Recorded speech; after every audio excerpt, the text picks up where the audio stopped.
Jesús, en su paso por esta tierra, dejó múltiples enseñanzas. Su agenda estuvo orientada a facilitar el entendimiento del plan de salvación.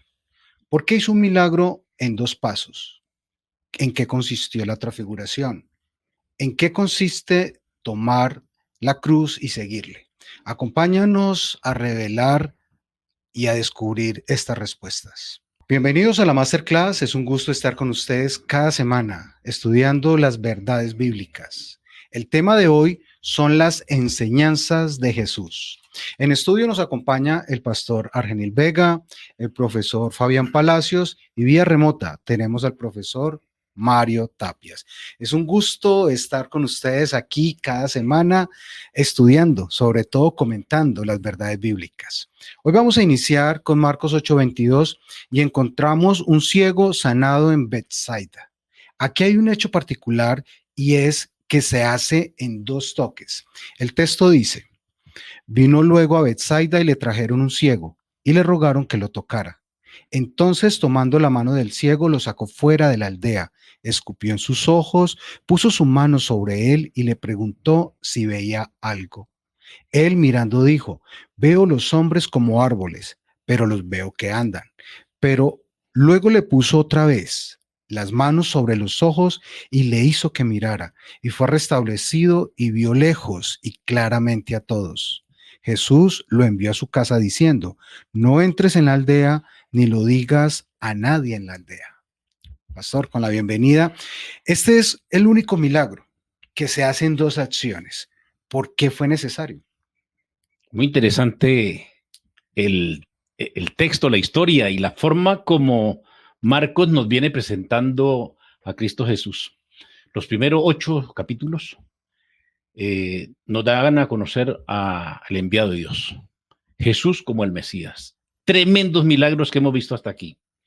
Pero ahora llega al centro del libro y de aquí en adelante va a presentar a un Jesús en la profecía, lo que le va a suceder.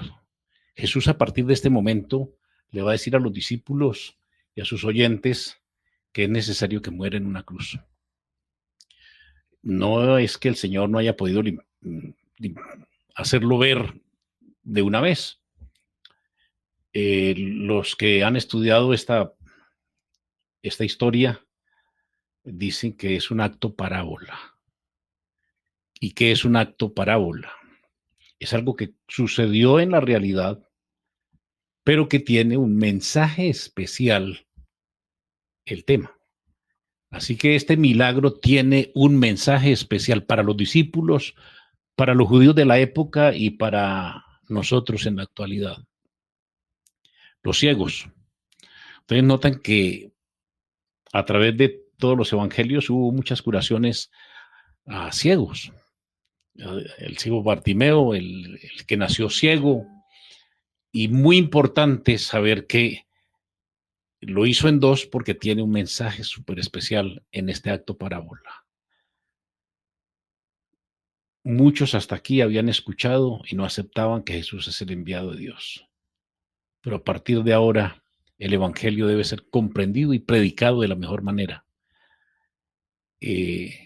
Los ciegos, los que ven, pero que no entienden, que no captan el mensaje.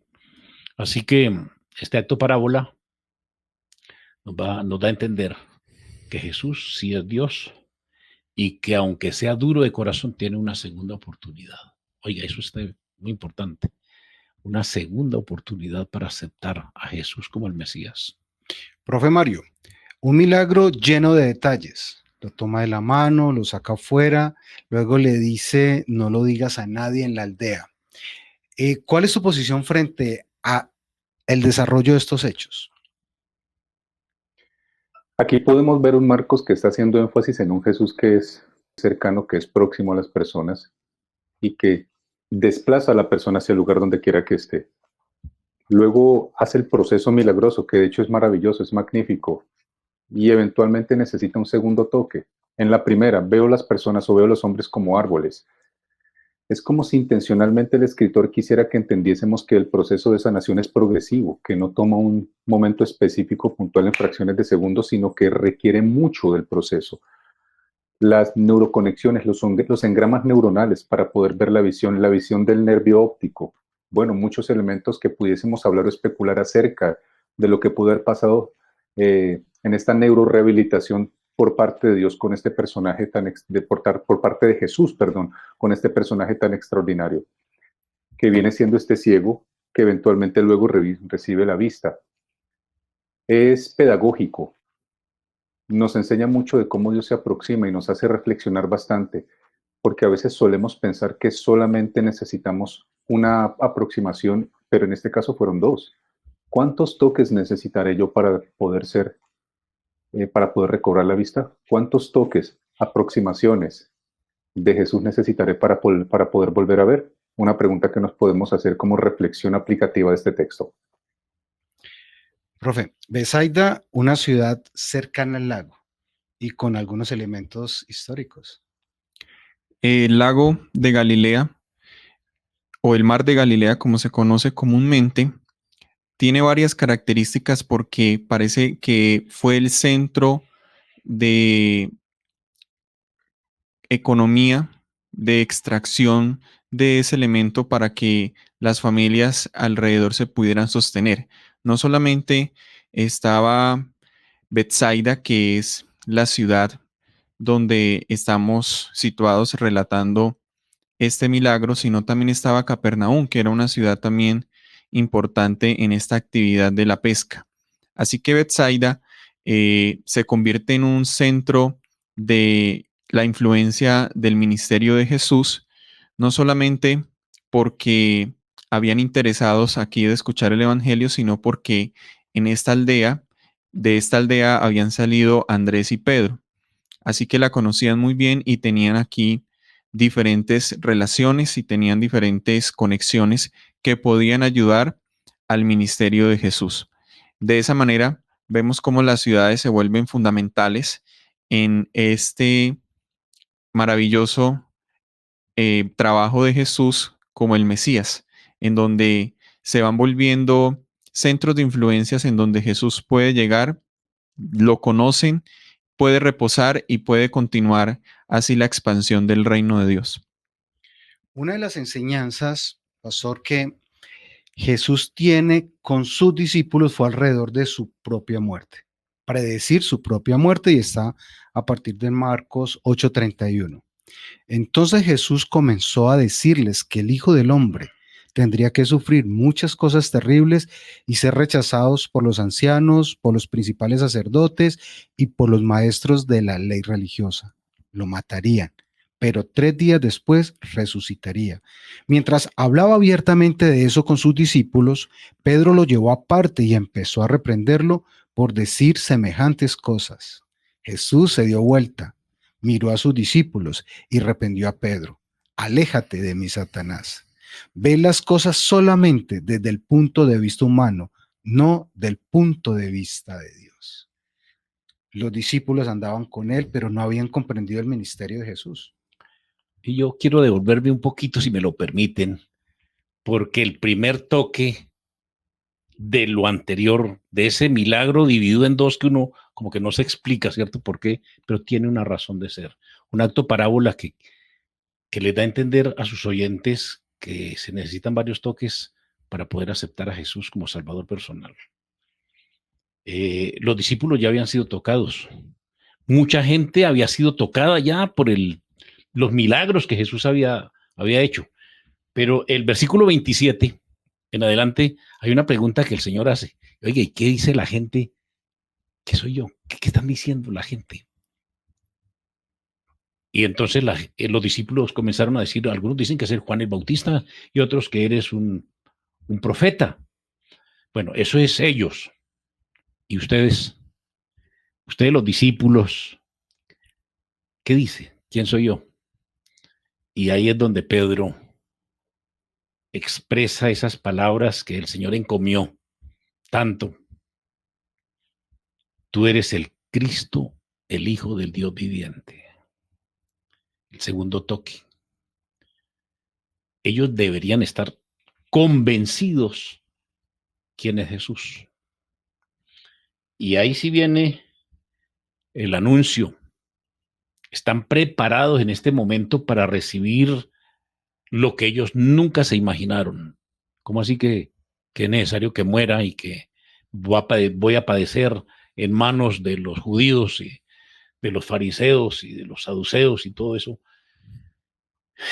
Ellos tenían que tener el segundo toque para poder pasar esa prueba. Porque en la mente de cada discípulo y de cada oyente, ese Mesías debería de venir a quitar el yugo de los romanos. ¿Cómo así que a morir? Y que en una cruz y a resucitar al tercer día. Necesitaban ese segundo toque para comprender la misión de nuestro Señor Jesucristo. No sé qué opinan ustedes. Sobre todo, profe, ¿cómo ver las cosas desde el punto de vista de Dios, que fue el reclamo de Jesús? El ser humano ha estado completamente influenciado por el pecado y el pecado nos aleja completamente de lo que son los propósitos y la voluntad divina. Aquí vemos a un Jesús que está comprometido a sí mismo a entregar su muerte por cumplir la misión que era salvar al hombre, salvar al ser humano de la destrucción y de la perdición eterna. De esta manera, las declaraciones hechas a Pedro indican de que no era Pedro propiamente hablando, sino que estaba siendo incitado por el enemigo para que Jesús no cumpliera este propósito y este mandato de morir en la cruz. Era necesario. Más adelante, y en este mismo relato, en Mateo, se cuenta de que era necesario que Jesús fuera a Jerusalén. No era una opción, no era una elección, no era... para Jesús no había otra manera sino de ir a Jerusalén, porque en Jerusalén se iban a empezar a desatar los eventos, los cuales lo iban a llevar a la cruz. De esta manera, Satanás no conoce el futuro, pero sí ata cabos, sí ata las pistas, los rompecabezas para darse cuenta cuál será el futuro y cuáles son las posibilidades del destino que vaya a suceder. Así que él ató los cabos y dijo: Jesús va a ir a morir a la cruz y debo detenerlo de alguna manera, porque esto, al atar los cabos, me está indicando de que le está dando una oportunidad al hombre, le está dando una oportunidad al ser humano para nuevamente alcanzar esa condición que siempre quiso Dios que tuviéramos al principio. De esa manera empieza a través de sus propios discípulos, el círculo de influencia más cercano de Jesús, empezar a persuadirlo, empezar a que esto no se cumpla, ya que él directamente no podía hacer nada, ni atacarlo, ni persuadirlo, pero sí utiliza a su discípulo Pedro, que llega a ser el líder, llega a ser nombrada la piedra, ¿cierto? Para que esto no se dé, para que no se cumpla. Así que Dios utiliza su voluntad, por más dolorosa que sea en este caso o en esta situación, para mostrar su amor, para mostrar su misericordia y su gracia, que en este caso es salvar al hombre a toda costa. Profe Mario, luego de esta aseveración que no entendemos el punto de vista de Dios, en el 34 Jesús añadió: entonces llamó a la multitud para que se uniera a los discípulos y dijo: si alguno de ustedes quiere ser mi seguidor, tiene que abandonar su propia manera de vivir, tomar su cruz y seguirme. ¿En qué consistía o en qué consiste tomar esa cruz? Bueno, nosotros podemos encontrar que un llamado muy particular de Jesús, si nos situamos qué es lo que Jesús está hablando con discípulos que son eventualmente hebreos, de pensamiento hebreo, judíos del primer siglo de la era cristiana, donde tienen varias dificultades socioeconómicas, familiares, contextuales, y abandonar lo que están haciendo para seguirlo a él como un judío itinerante que está atravesando los diferentes lugares para llevar un mensaje, haciendo la circunscripción alrededor del lago, pero también yéndose en algunos momentos a lugares distantes, pues son situaciones bastante complejas lo que le está diciendo y lo que le está solicitando en principio. Sobre todo confrontarse con tu sistema de creencias, aquellas ideas férreas y pétreas que tú ya tienes. Y este Jesús es disruptivo, hace cosas particulares. Son, aunque hacen parte de la cultura, como veíamos hace un momento, el escupir la saliva, los ojos del ciego, es algo bastante extraño, anómalo, aunque tenemos ciertos elementos literarios que nos muestran que hay ciertos usos terapéuticos de la saliva entre el séptimo siglo antes de Cristo y el primer siglo después de Cristo. Se puede hacer un rastreo sobre el uso de la saliva en esos contextos. De todas maneras, es bastante particular. Este Jesús nos habla que seguirlo implica que yo tengo que hacer decisiones que son determinantes, que son complejas y son incómodas, porque lo que él trae es una agenda que es completamente diferente a lo que yo estoy acostumbrado a hacer. Es un Jesús que dice, voy a violentar tu status quo, lo que usualmente tú estás acostumbrado a vivir, lo que te gusta experienciar y vivir, va a quedar en un segundo plano. Y necesitas empezar a vivir como las experiencias que yo te quiero mostrar. Es un Jesús que rompe los esquemas naturales del pensamiento que nosotros tenemos y que el mensaje sigue intacto desde el primer siglo de la era cristiana hasta nuestros días. Este Jesús nos invita a seguirle, a conocerle, tal y como Él nos propone. Y no siempre encontrarse con Jesús es cómodo. De hecho, si hacemos un análisis en los evangelios, en el Nuevo Testamento, encontrarse a Jesús o con Jesús era un evento que de alguna u otra manera podía ser profundamente incómodo, pero extraordinariamente terapéutico y cambiador en la vida de una persona. Aquí encontramos una gran enseñanza y el deseado de toda la gente lo narra claramente. Las palabras de Pedro no eran de naturaleza que fuesen de ayuda y solaz para Jesús en la gran prueba que le esperaba. No estaba en armonía con el misericordioso propósito de Dios hacia un mundo perdido, ni con la lección de abnegación que Jesús había venido a enseñar por medio de su propio ejemplo. Y si continuamos, vamos a encontrar en Marcos 9 una predicción que algunos en su momento no lo entendieron, pastor. En 9:1 dice, Jesús continuó diciendo, les digo la verdad, algunos de los que están aquí ahora no morirán antes de ver el reino de Dios llegar con gran poder. Yo veo una lucha mental en el Señor Jesucristo tratando de hacerle entender a sus discípulos su misión.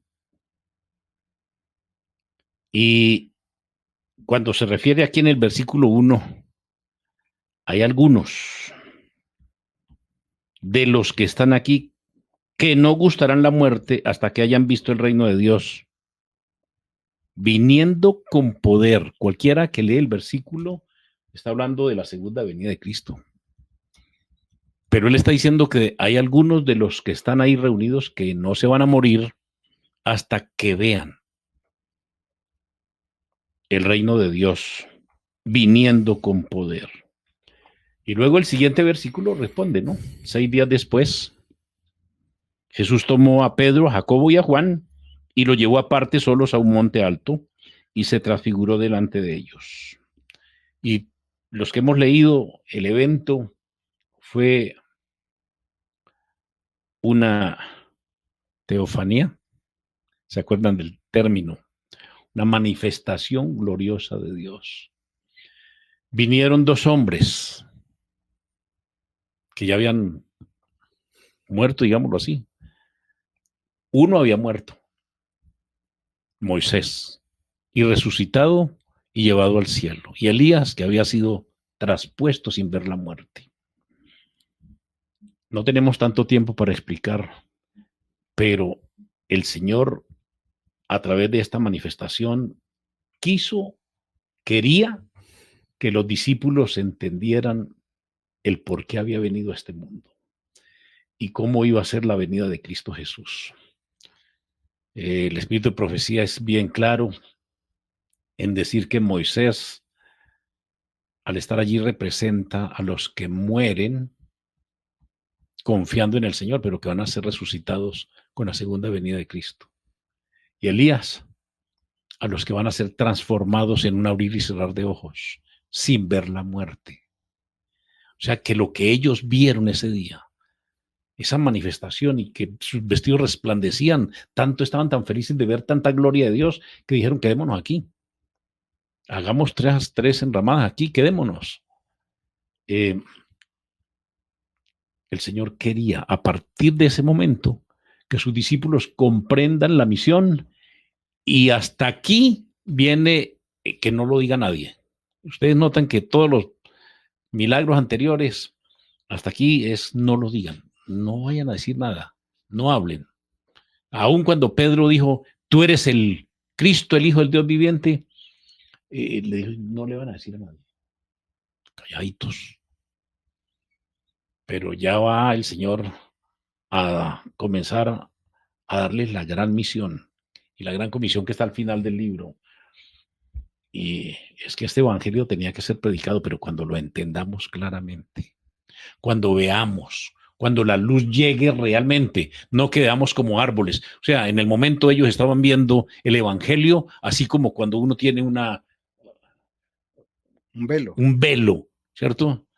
Esa luz, de verla hay que verla bien, pero es poco a poco, paulatinamente. No sé si alguien nos está escuchando, nos está viendo, que Dios le ha tocado, el Espíritu Santo ha comenzado a trabajar en su vida, pero todavía está así como en un velo y no conoce bien el verdadero plan de la salvación.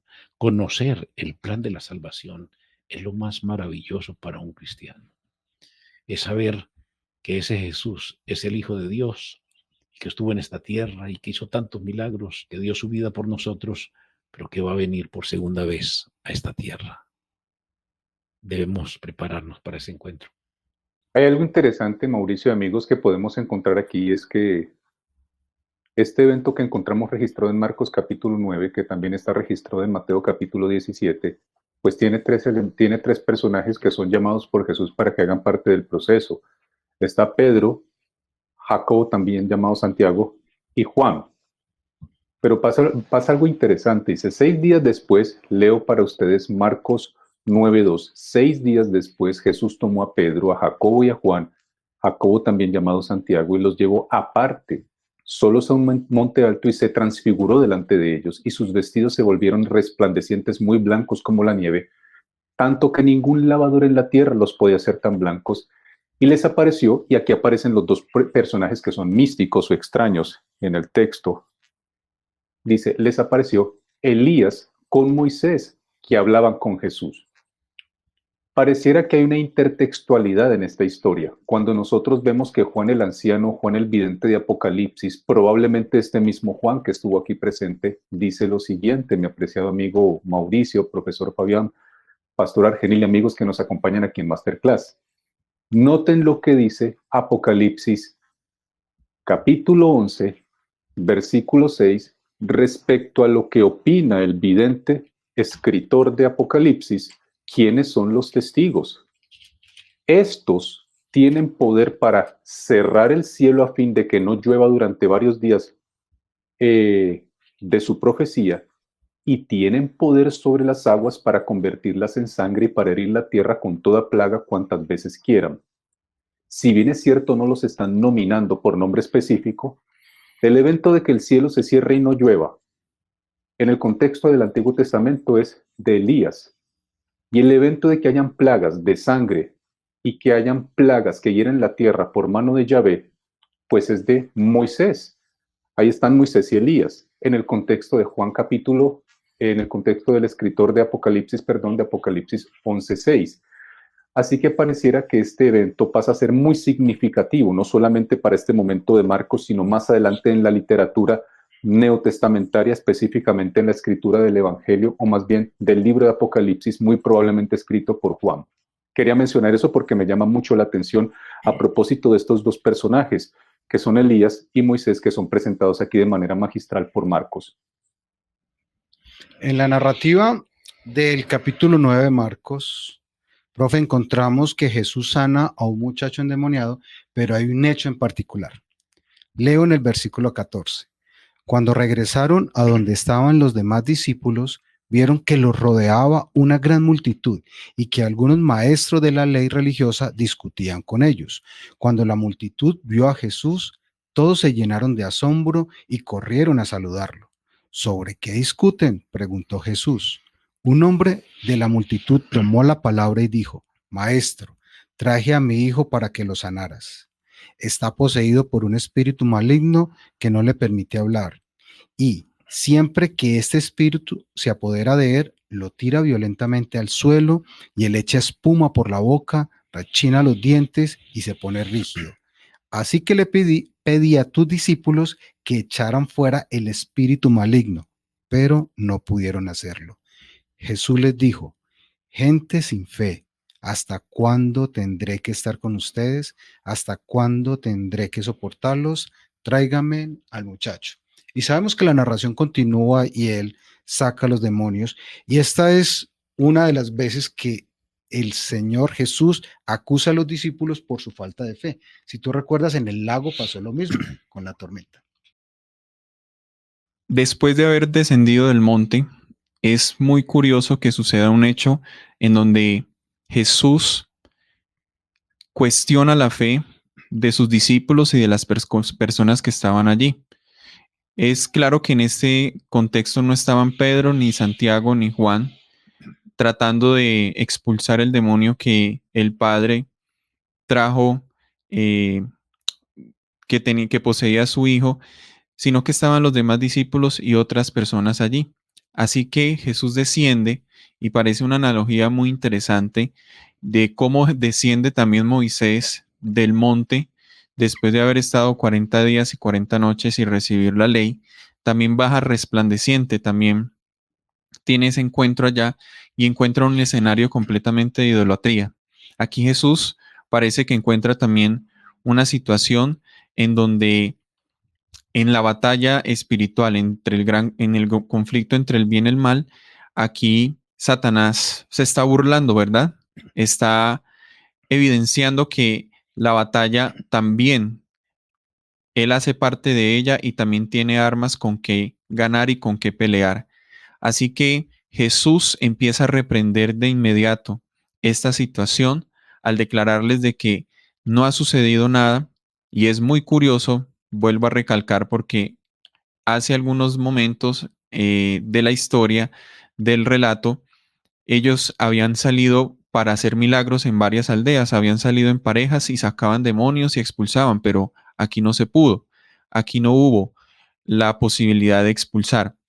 Así que esto muestra una gran relación entre lo que debe ser la fe, pero también el testimonio de una vida consagrada y de una vida realmente crédula en Cristo como el Salvador. Todos estos discípulos tenían dudas, tenían diferentes perspectivas de quién era Jesús, y esto quizás causó que no se pudiera conceder el milagro. Ahora, también vemos que el Padre es comprometido en este milagro y también es restaurado, porque al ver la reprensión que Jesús hace a los discípulos, el Padre también se siente reprendido y es el único que acude a él y solicita y clama de que le ayude a su fe, de que él también quiere creer, de que él también quiere crecer en la fe, y que de esta manera él sabe que su hijo puede ser restaurado.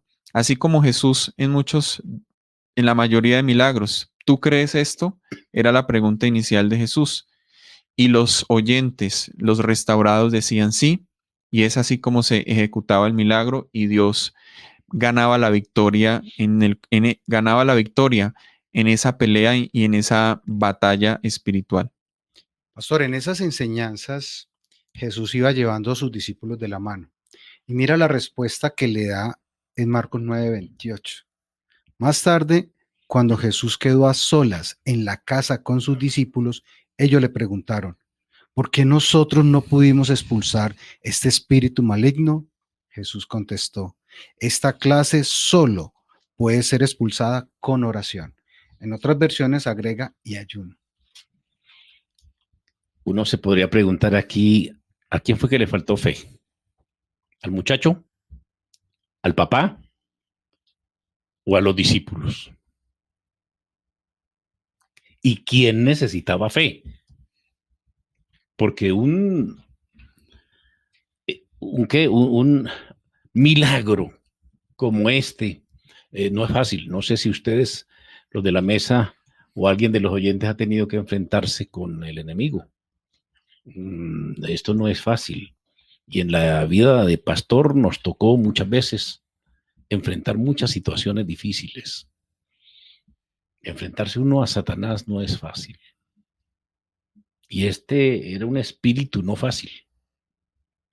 Es uno de esos que no sale sino con mucha oración, con fe y ayuno. Ahora, los discípulos no tenían fe. ¿A quién se refiere, profe?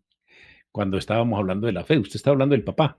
Porque pues en la historia el Señor le dice, ¿usted cree que sí o que no? Y él dice, Señor, ayúdame a tener más fe. Yo creo que mi hijo puede ser sanado, pero ayúdame a mi incredulidad, dijo él. O sea que el hombre también le faltaba fe. Se registra este hecho para que entendamos que para que hayan milagros en la vida de un ser humano tenemos que tener fe, tanto el predicador como el predicado, ¿no? O sea, si una persona con mucha fe ora por un enfermo y la persona no tiene fe, el que está enfermo no tiene fe, la familia no cree, pues muy difícil para que el Señor efectúe un milagro. Se necesita mucha fe en el que está enfermo, en el que trae el enfermo a la iglesia, a Jesús, pero también necesita mucho más fe el que está orando por el enfermo. Tremenda lección de fe, de confianza en el Señor. El que cree, todo le es posible. No sé quién está pasando por diferentes circunstancias en la vida. Si alguien ha estado orando y orando por algo y el Señor no le ha contestado su oración. Ahí hay una fórmula particular. Ore y ayune. Pídale al Señor, clámele, que Dios todo lo puede. En Marcos 9:33, aquí hay otra enseñanza. Llegó a Capernaum y cuando estuvo en casa les preguntó, ¿qué discutías entre vosotros por el camino? Pero ellos callaron, porque por el camino habían discutido entre sí sobre quién había de ser el mayor. Entonces él se sentó, llamó a los 12 y les dijo, si alguno quiere ser el primero, será el último de todos y el servidor de todos. Y tomó a un niño, lo puso en medio de ellos y tomándole en sus brazos le dijo, el que recibe en mi nombre a un niño como este me recibe a mí, y el que a mí me recibe no me recibe a mí, sino al que me envió. Profe Mario, aquí encontramos como una pirámide de valores invertida en la enseñanza de Jesús. Mi apreciado Mauricio, no sé si una pirámide de valores, aunque puede ser completamente legítima esa expresión, por supuesto, pero puedo decirte que encuentro una estructura pedagógica en Marcos y pareciera que de manera práctica, si nos acercamos al texto desde la practicidad de lo que nos enseña, podemos ver que la intencionalidad comunicativa del escritor de Marcos es mostrar a un Jesús que pone en diferentes escenarios y narrativas, foguea a los discípulos. Porque básicamente lo que está pasando aquí es el matetés, el discipulado. Y el discipulado tiene varias aristas, colores, estructuras, sabores. El discipulado tiene varias formas de aproximarse. El discipulado tiene que ver con un endemoniado que necesitan implementar su fe, pero también darse cuenta que se equivocan, que la reprensión hace parte del proceso pedagógico. Tiene que ver con un Jesús que actúa en dos tiempos, en procesos, que toca, que agarra, que sujeta, que lleva, que es cercano a la persona, que es compasivo, pero que también de inmediato la persona no recibe todo lo que quisiera recibir. Es un llamado muy interesante y lo que me llama mucho la atención, y quizás leo lo que intentas decirnos también, apreciado Mauricio, amigos que están acá, la pirámide decanta en un niño. Es como si intencionalmente el escritor nos cuenta esta narrativa de estos eventos de Jesús tan interesantes. Después de una discusión, ¿quién es el mayor?